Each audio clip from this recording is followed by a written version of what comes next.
이어서 국민의힘 가보겠습니다. 조용술, 김문수 후보 캠프 대변인 연결되어 있는데요. 대변인님 연결되어 있습니다. 안녕하십니까? 네, 안녕하세요. 예, 오늘 공식 선거운동 시작됐는데, 네네. 예, 김문수 후보는 지금 가락시장에서 시작해서 대구 서문시장, 오늘 시장으로 좀 컨셉을 잡은 것 같아요. 오늘 어떤 일정이 있었습니까?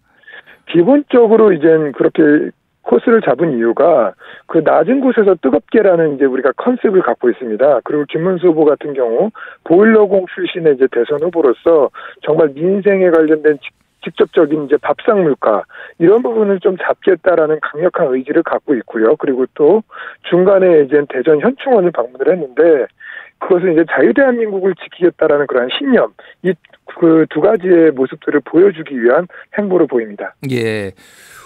주말 사이에 정말 뭐 당에서 많은 일이 있었고 지금 그 내홍을 좀 수습하는 과정이 있는데 오늘 그 선거운동원 그리고 김문수 후보도 이름이 없었어요. 대부분 후보가 교체되는 과정에서 지금 아직 확정을 못 지으면서 지금 이 이름도 아직 못 넣은 것 같은데 이게 지금 당의 상황을 좀 보여주는 거 아니냐 좀 얘기가 나옵니다. 좀 어떻습니까?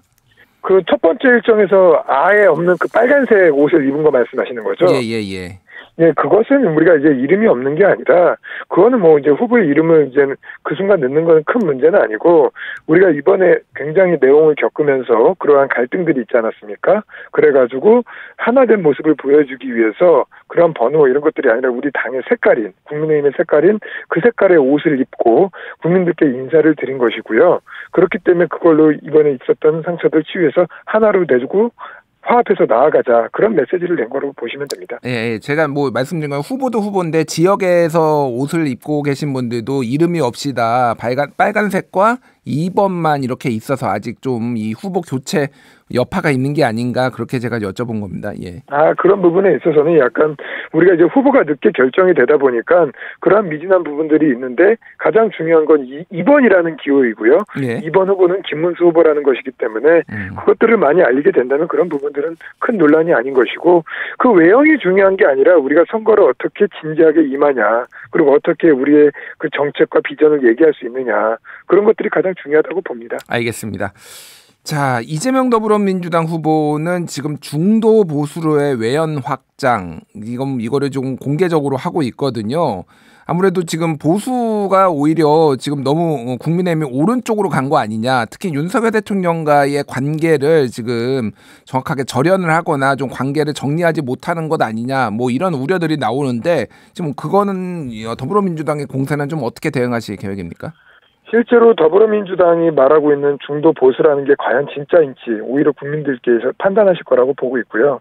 그 실제 지금 민주당이 보여주는 모습들은 굉장히 왼쪽에 있는 다시 말해서 이제 자유시장 경제의 가치 그리고 자유민주주의의 가치에 반하는 내용들을 많이 보이고 있죠. 심지어 이재명 후보 같은 경우 과거에 그런 한미동맹이라던가 그러한 부분에 있어서 발언들이 아직까지도 치유가 되지 않고 있기 때문에 이재명 후보가 이제 중도 보수를 말하는 거에 대해서 믿을 수 있는 국민들은 없다라고 보고 있고요.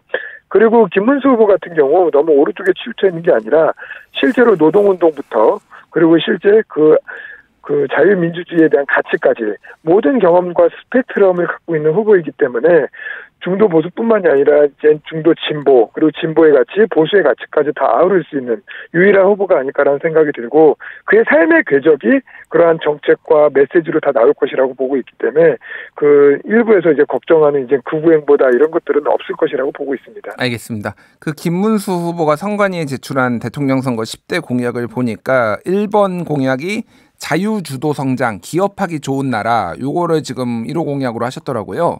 네네. 예, 어떤 내용입니까 이게? 그러니까 김문수 후보가 어느 곳에 가든지 항상 하는 이야기가 일자리 이야기를 가장 많이 합니다.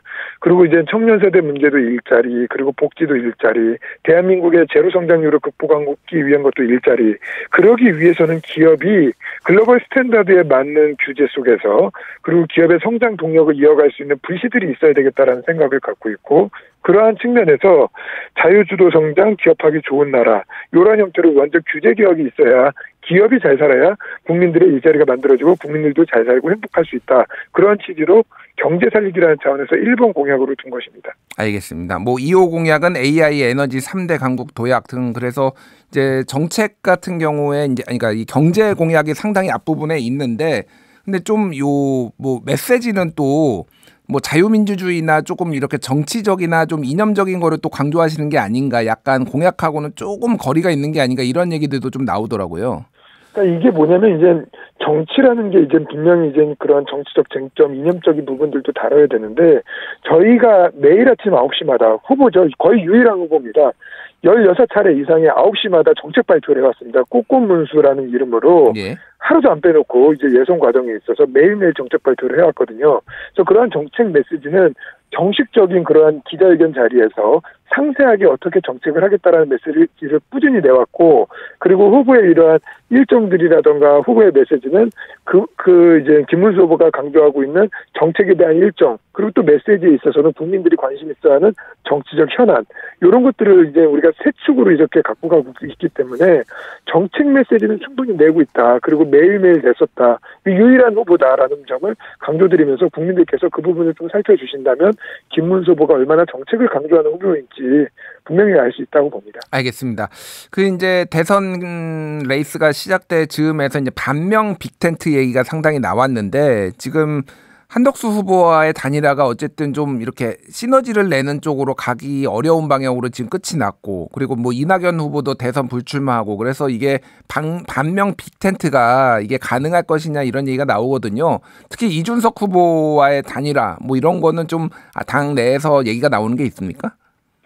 한덕수 후보하고의 그러한 이제 진행되는 방향은 그 과정에 있어서 약간 좀 삐걱거림은 있었지만 결국에는 이제 우리가 당원들의 투표에 의해서 김문수 후보가 선택이 됐고 거기에 대해서 한덕수 후보가 깔끔하게 승복하면서 가장 먼저 찾아와서 가장 크게 안아주면서 김문수 후보가 당선이 되게 하는데 어떠한 역할 그리고 자기가 할 수 있는 최선을 다하겠다라는 분명한 메시지를 던지고 갔었고요. 그렇기 때문에 그러한 우리 내부적인 내용들은 분명히 봉합이 되어가고 있고 그리고 실제로 대선 캠프에 지금 그 선대위에 들어와 있는 구성원들도 보면은 그동안 갈등했던 분들까지 다 포용하고 있는 모습들을 볼 수 있고 그리고 단일화라는 것이 그 합쳐가지고 가는 것도 굉장히 중요하지만 정책적 연대 그리고 이제 연정연합, 대연정, 대연합이라는 그러한 가치로 뭉치는 것도 중요하고 그 핵심은 이재명 후보가 어떻게 보면 상권 분립의 이러한 민주주의 국가에서 3권을 통합할 우려가 있는 총통의 지위를 가져갈 우려가 있는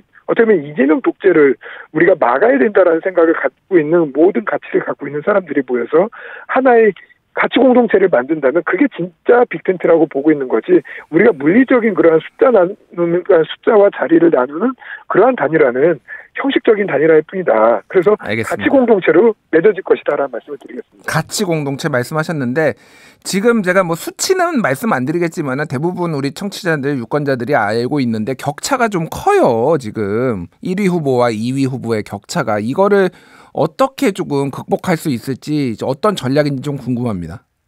기본적으로 이제 국민의힘 이제 우리 경선 과정에 있어서는 여러 가지 내용도 있기도 했고 갈등도 있었지만 지금은 봉합이 되어가는 과정이고 이재명 후보 같은 경우는 단일 후보로서 계속적으로 형식적인 어떻게 보면 경선 과정을 거치면서 거의 90%에 가까운 득표를 통해서 된 후보이기 때문에 검증의 과정이 거의 없었다라고 봅니다. 근데 국민들께서 이 대선 레이스 과정에 있어서 충분한 검증 그리고 그분이 이제 하셨던 그러한 정책이나 메시지들에 대해서 알게 된다면 다시 그 부분은 많이 이제 그 확대되어 있던 것들이 현실화될 것이고 격차는 분명히 좁혀지고 실제로 저희 쪽에서는 격차가 멀어진 게 아니라 제대로 된 싸움을 못하고 있다라고 생각하기 때문에 그 부분에 있어서는 충분히 치유가 되고 충분히 경쟁력이 보일 거라고 생각하고 있습니다. 알겠습니다. 마지막으로 선거운동 첫날인데 국민들한테 전하고 싶은 말 말씀해 주십시오. 예, 어떠한 후보를 선택할 때 진짜 후보가 누구냐, 진짜 그 사람이 살아온 인생의 스토리가 무엇인지를 살펴보는 것이 가장 중요하다고 보고 있고 껍데기를 보는 후보보다 진짜 알맹이 후보를 많이 보기를 국민들께 간절히 부탁을 드리고 싶습니다. 우리가 자유대한민국이라는 가치가 정말 절체절명의 위기에 있습니다. 그 현란한 말씀이시와 현란한 포장으로 뒤덮여 있는 후보가 아니라 진짜 가치를 생각하는 대한민국을 진짜로 사랑하는 후보가 누구인지를 판단해 주신다면 우리가 후보를 선택하는데 큰 도움이 될 것이라고 보고 김문수 후보 주목해 주시면 감사하겠습니다. 예, 여기까지 듣겠습니다. 지금까지 국민의힘 조용술 김문수 후보 캠프 대변인과 이야기 나눴습니다. 대변인님 감사합니다. 예, 감사합니다.